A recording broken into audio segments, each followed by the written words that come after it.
Well, friends, good evening to you all. Honorable participants, revered teacher friends,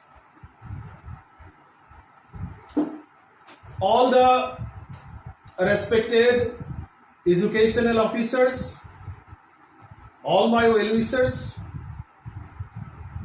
dear students,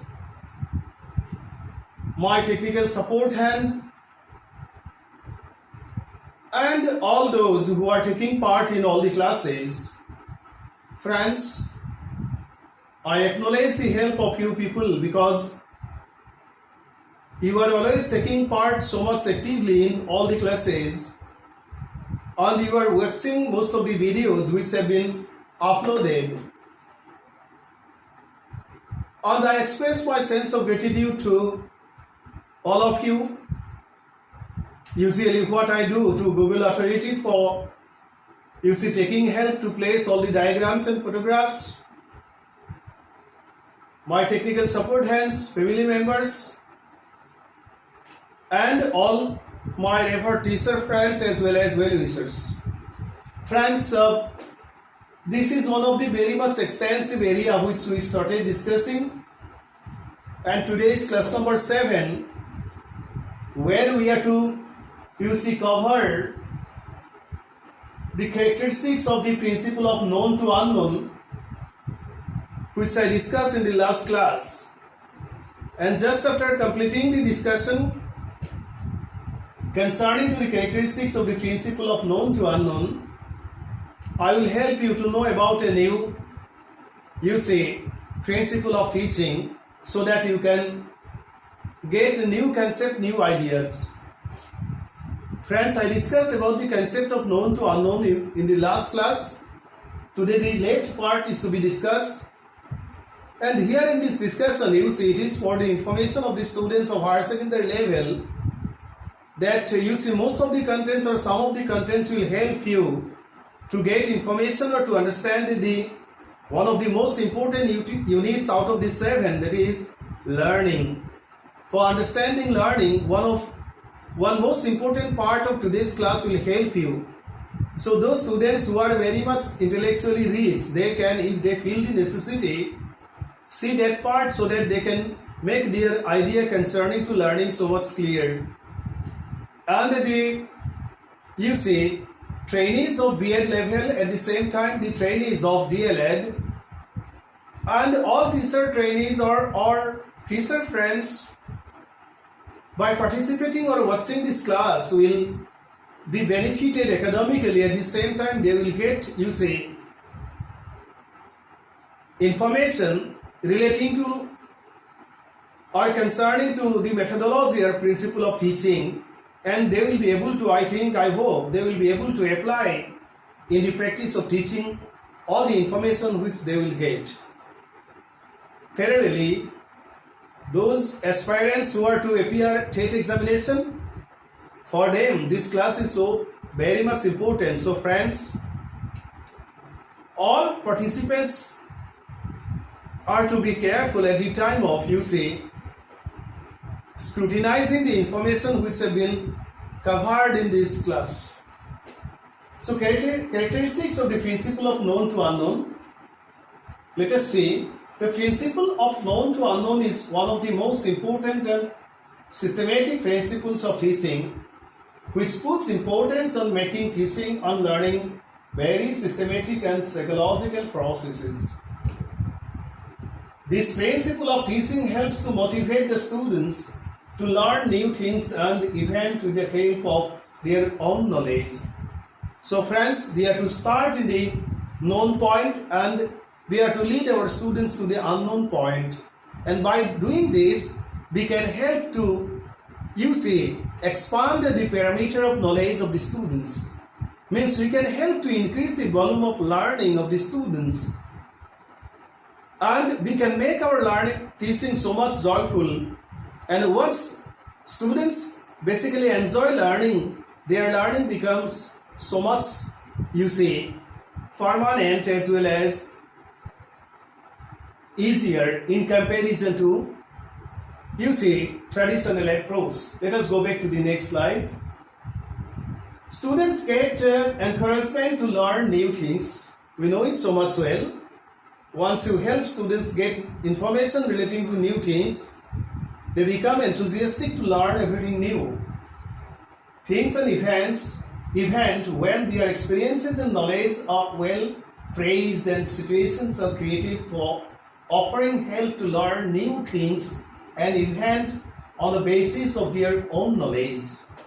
Means praising the students in the classroom situation has special importance. And you see, once you begin to show negligence towards the students, they feel disturbed. And in such situation, they cannot become so much interested for learning. So friends, rewarding the students with the help of encouraging words, we can motivate the students, or we can help to increase the interest of the students, as well as we can encourage their attention towards the learning situation. This is a principle which always puts importance on the psychological characteristics of the learners. This principle helps to use the acquired knowledge and experiences to learn new things and event more accurately and increase experiences and knowledge for better life. So friends, human psychology has special importance in the process of learning. So all teachers or educational officers and planners, course designers, examination controller, all are to understand the psychology of the learners. And once you become so much successful in understanding the psychology of learners, then everything becomes so much easier, to make learner oriented or student oriented. Let us go back to the next slide. Past experiences and knowledge may sometimes demotivate the learners to learn more things and events. Overconfidence may decrease motivation to learn new things and events. Creativity of the learners may be weakened, and demotivation may be caused because of already acquired knowledge. Unwillingness may be resulted because of acquired knowledge. Demand of more knowledge may also be decreased because of experiences and knowledge that are already acquired. Therefore, known to unknown principles should be used with new outlook and proper understanding of the age level and individual capabilities of the learners. There is a good saying, friends, repetition is a good device, but this but has special significance. If we do not consider the age group of the learners, in case of a matured age group, suppose like you people, repetition is a good device, but it shouldn't be boring. Once repetition begins to create boredomness in the mindset of the learners, demotivation results. And in such demotivated psychological state, no learner can learn or become so much interested in learning new things. And that's why bringing novelty to every approach and every step in each of the steps of teaching has special importance. And by knowing all the principles in details, we can become successful in the field of teaching. Means we can help our students learn so much well once we are so much or well concerned with the principles of teaching. Let us go back to the next slide. Friends, we are to begin today the fourth, most important principle of teaching. This is simple to complex is one of the important principles of teaching. We have already discussed the number 1, analysis to synthesis, number 2, concrete to abstract, number 3, known to unknown. The defects and drawbacks means the plus and minus points of all the 3 principles have already been placed before you for your consideration. Now today we are to discuss about the fourth number principle, that is simple to complex. This serial number does not matter. Serial numbers do not have any concern. you can make the simple to complex number 1, then known to unknown number 2, then complete to abstract number 3, or analysis to synthesis number 4, like this. But this the serial number I have given for your good understanding. And today we are to discuss about simple to complex, how we can apply this principle of teaching in the classroom situation, and its importance and its concept is to be explained or placed before you for better understanding. This term simple is originated from the Latin term simples. You see, simplus. The term, it is a Latin term simplus. Simple very simply means plain and basic. Plain or basic is simple. It is simplus. It also means easily understandable,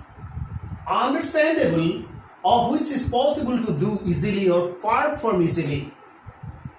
The term complex is also derived from the Latin term complexus. This is also a Latin term, complexus.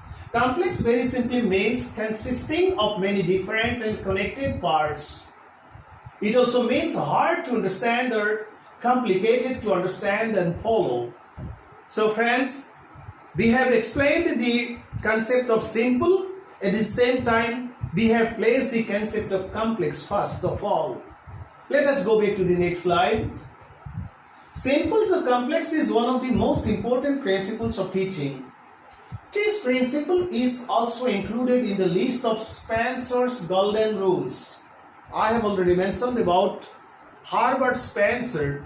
10 golden rules have been forwarded by Spencer, and this principle is in that particular list. Means Spencer included simple to complex in the list of those golden rules of teaching, which he created as the maxims of teaching. So now friends, see, the Spencer's golden rules have been treated as the maxim or maxims of teaching, and simple to complex is there in the list, and that's why it is one of the principles and it is one of the maxims. So you needing to puzzle yourself at the time of understanding the concept of maxims and principles. This same principle is being placed there in the Spencer's golden rule. 10 rules are there, and out of the 10, simple to complex is one of the maxims. So what is meant by the maxims of teaching? You can have the concept, or you can make your concept clear by studying the contents of these slides. Spencer suggested teaching inductively. I explained or discussed with you about the Aristotelian approach and Baconian approach, inductive and deductive. Induction, as mentioned earlier, is a method of reasoning in which general rule or conclusion is drawn from particular facts or examples. In the maxim of induction, Spencer included the principle of simple to complex. In the classroom situation, one of the most important duties of the teacher is to develop self-confidence in the minds of the students. So friends, the primary or basic duty of every teacher, all teachers, is to build confidence in the mindset of the students. But what we do basically, we blame the students. Once there is just after the declaration of the result, we say that our students were not so much good, and that's why their exam results are like this and this. But friends, we do not try to scrutinize our defects, our loopholes. The parameter of our psychology in understanding the mindset of the students. It's our prime concern to build confidence in the minds of the students. So friends, psychology says that you need not to teach anything else to your students. Simply you create confidence in the minds of the learners. At the same time, you please create proper environment or conducive environment of learning. So the basic duty of every teacher in the classroom is to build confidence in the mindset of the learners. At the same time, create conducive environment of learning. Then things become so much easier. But instead of doing all these things, You see, because of the lack of knowledge of psychology of the learners, if you 100% or if you apply or follow total traditional approach, then it means that you are failing completely in the process of, you see, transacting the information to your learners. And that's why you too are sometimes responsible for for improper result or improper success of some of the students just after the declaration of different examinations. So friends, for the accomplishment of this important purpose, the principle which is called simple to complex should be applied. In the classroom situation, to teach a new unit or topic, the teacher should begin or start from the simple aspect or point to the context and systematically or psychologically proceed to the complex point or aspect. This helps to increase interest and motivation towards the topic or unit. If this procedure is not followed or applied, the pupils will lose their confidence and they will be disinterested towards the topic or unit. In other words, they will lose their heart and will not concentrate their mind in the contents. So friends, motivation has also special importance in the field of learning. And teachers can understand the significance of motivation in the process of learning with the help of thorough study or knowledge of psychology. Motivation or motive means, motive, once you are to explain it, motive is a cause of or reason for action. Motive is a cause of or reason for action. Motive is the cause or reason of interest of the students. Motive is the cause of or reason for strong confidence in the mindset of the students. So friends, your basic duty is to create or to build the confidence in the mindset of the learners, in the psychology of the learners, to create conducive environment of learning, at the same time to create strong motivation in the mindset of the learners, in the psychology of the learners, so that they become much more interested, you see, for the learning situation which you are to deal with, or the learning topic or the contents of teaching which you are to deal with. Let us go back to the next. For example, if we are to teach a particular part or section of grammar of a specific language, say as for example English, we are to begin systematically. Suppose if we are to teach about tenses, say as for example present tense, we are to give some simple examples, and after giving proper explanations of the examples, we are to go to the definition. So friends, after definition, students are to be given some practical work so that they can get the chance to apply the knowledge they acquire. So friends, learning is totally a systematic process, and that's why it's a science. It demands procedures.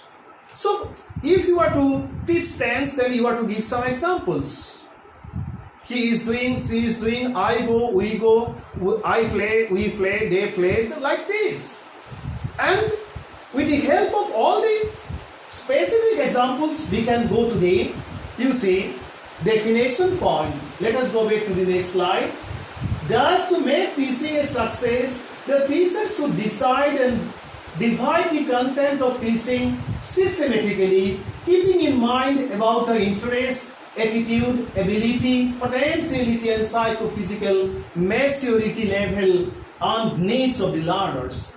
The teacher is to keep in mind that human mind is an energy box, and mind grasps everything systematically. As learning is a very systematic process, teaching should be an orderly activity. The simple part of content should be discussed first to make the mindsets of the learners ready for grasping complex and difficult ideas step by step.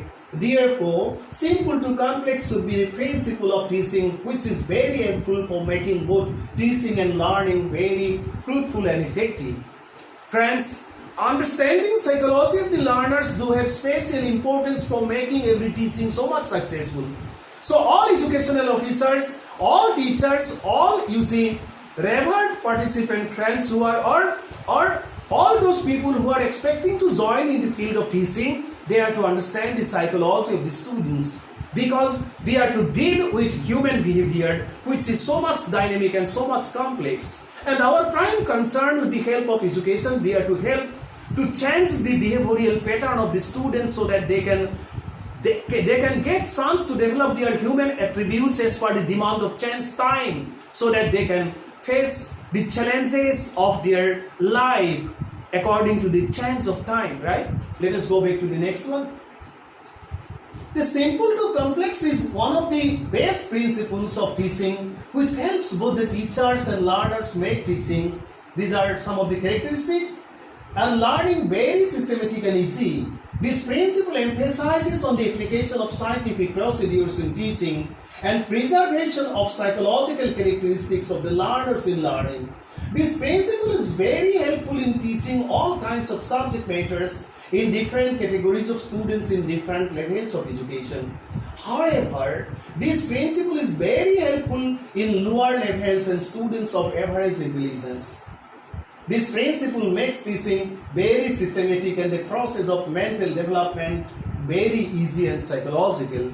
And that's why, friends, so many new concepts have come to the field of education, at the same time to the field of pedagogy. And being teachers, it's our prime duty to study all the new things, all the new developments. We have to be well acquainted with all the new developments so that we can save, we can help our students to become proper human resources without any waste of time and energy as well as money. Let us go back to the next slide. In higher level of education, simple to complex cannot be the best method of teaching because there is the necessity of researching. Students of very higher level of intelligence can understand the simplest part of content or contents without thorough discussion or discussions. They have very high intellectual caliber, for which in most of the times they can understand all the basic concepts of different contents. They simply need very simple guidance and explanations in the difficult part or parts of the contents. So friends, we have to deal with different categories of students, and categorization has special importance, and that's why the concept of micro teaching and macro teaching do have special importance in the field of education, in the field of teaching.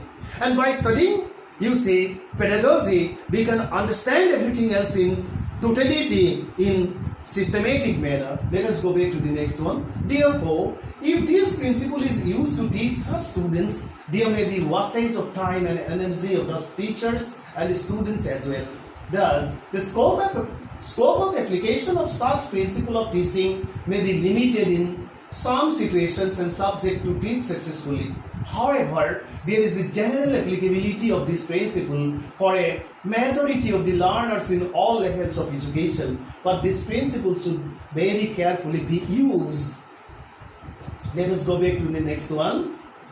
Whole, now let us start. We have to begin this.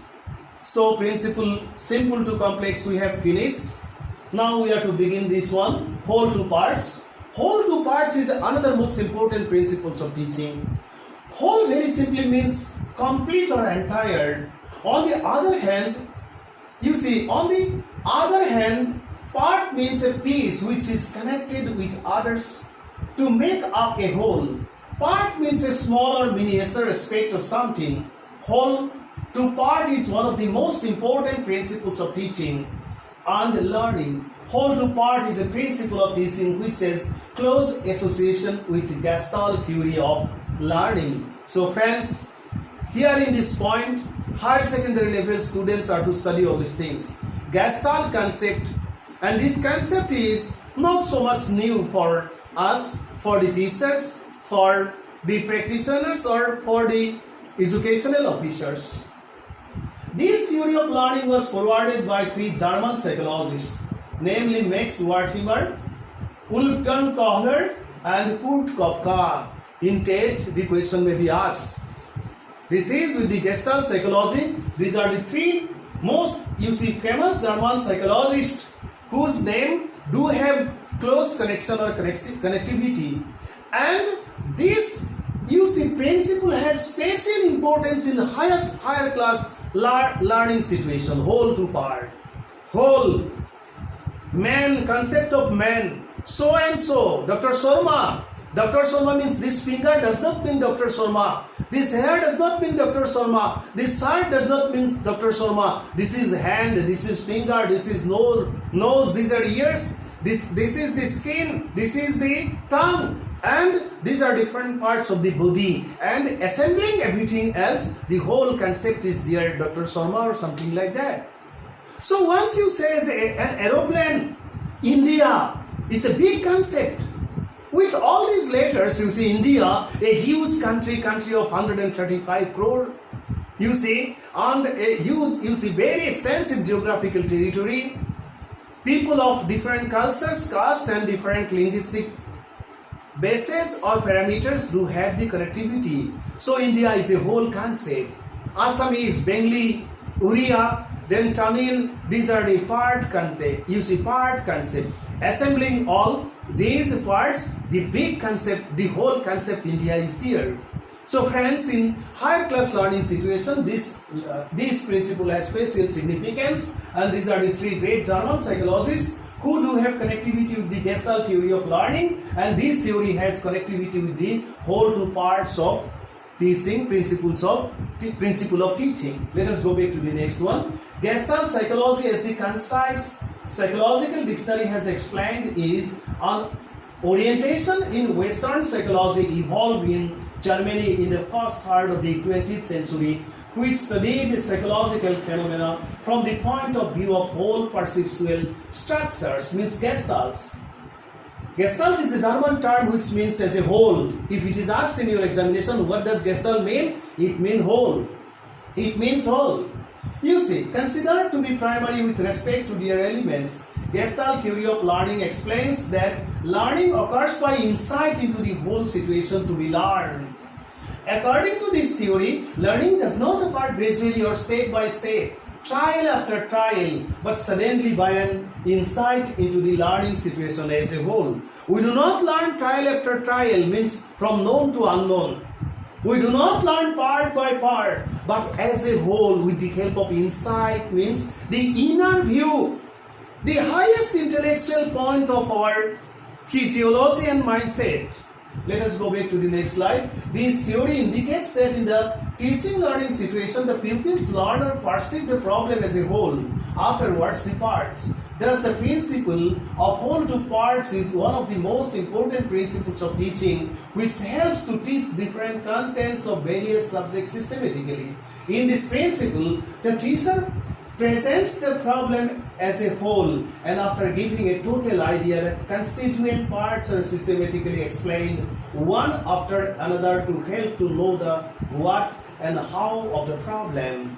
As a whole, the problem is being placed like India, and then part by part things are being separated. And in the field of science, this principle has the highest or the utmost applicability, possibility of application. Let us go back to the next slide. So friends, simple to complex. Let us see active learning techniques. Today I will not get much more time to explain everything else. In the next class I will do. Simply see this, because in the next class I will do in detail, because the class will be so much lengthy. So this is one of the diagram. What should be done? Simple, that is the point. Writing, pause of reflection, self-assessment, and complex. We have to go to that part. Next, let us see the next diagram.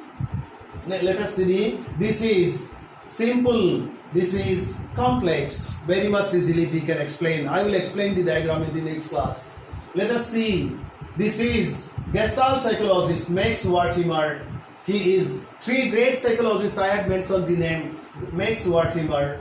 Let us see the next one. These are the three Gestalt psychologists Max Wertheimer, Wolfgang Kahner, and Kurt Kafka, who developed the theory of, or the principle of, who developed the concept of Gestalt, means as a whole, in the field of learning in German society. And everything, there is extensive explanation concerning to Gestalt psychology. So these are the three Gestalt psychologists. If it is asked to if it is asked in the examination to write the names of the great Gestalt psychologists, then you are to mention about these three names: Max Wertheimer, Wolfgang Kahler, and Kurt Kafka. And then you see the contents of Gestalt psychology is being covered by the principle of whole to parts. Let us go back to the next one. This is whole concept. Very interesting diagram. You see two photographs are there as if it is elephant. So many things. Minutely you see the diagram, you will see so many things. So many things are assembled here in this diagram. You see the eyes, there are two. You see particular persons or people are there. And then other things are there. This is horse, other things. I will help you see the diagram in the next class, because today the class is getting a little bit lengthy. You see, and that's why I will stop to discuss in the last slide. Let us go back to the next slide. As for example, to help to know about India, the teacher may explain India as a sovereign democratic republic and explain about the states and union territories one after another. I mentioned. For systematic discussion, the teacher may take the help of globe in geography class or map to help the students to know in details about the physical features, cities, roads, important places, etc. When we look at the television, first of all we look it as a whole. Afterwards its parts. We do not look at the switch, screen, speakers or other parts of the television first. Thus, to teach about the television, students may be helped to know it as a whole first and afterwards the parts. Friends, Galwan conflict, you know, now so many things are going on. Then if you are to understand, you are to see it as a whole. We are to stop here today because a little bit more time the class has been continuing. So in the next class, the last three diagrams I will help you to see so that you can understand so many things with the help of the diagram concerning to different principles as well as maxims of teaching. Thank you so much. You please study the contents of all the slides so much well, and you will highly be benefited. Thank you so much.